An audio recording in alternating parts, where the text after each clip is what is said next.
Praise the lord. So దేవుడు కొన్నిసార్లు మాట్లాడినప్పుడు ఓకే, మరి ఎలాగా ఉంటాయి పరిస్థితులు, మరి దాన్ని ఎలాగా మనం జయించాలి అనేటువంటి కొన్ని వచనాలండి మనకు మత్తయ్య 8వ అధ్యాయము 18 నుండి 27 వచనాల వరకు అలా మనం చూసుకుంటా వెళ్తే ఏమంటాడు శిష్యులతో దేవుడు అంటే, అద్దరికి వెళ్దాం రండి అని చెప్పేసి తన శిష్యులతో అని దేవుడు మరి పడవలో వెళ్తా ఉంటాడు.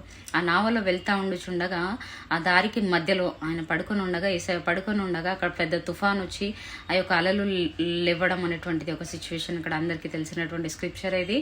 సో అక్కడ లేస్తా ఉన్నప్పుడు ఏసయ్య ఏమంటాడు, శిష్యులు ఏసైని లేపినప్పుడు ఏసయ్య లేచి వాళ్ళకి ఫస్ట్ భయపడకూడదు అని చెప్పేసి వాళ్ళకు ఒక ధైర్యాన్ని ఇచ్చి తర్వాత తను ఆ గాలి తుఫానుని గద్దిస్తాడండి. ఓకే, అప్పుడు వాతావరణం అంతా కూడా సమాధాన పడుతుంది.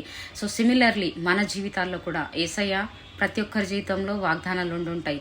సో ఆ వాగ్దానాలు మనకు కలిగి ఉన్నప్పటికీ కూడా మన లైఫ్లో అప్స్ అండ్ డౌన్స్, ఓకే, అనుకోకూడనటువంటి పరిస్థితులు, ఎటువంటి తుఫాన్ లాంటి మునిగిపోతున్నావేమో అనేటువంటి సిచ్యువేషన్ వచ్చినా కూడా ఆయన అద్దరికి వెళ్దాము అని అన్నాడు.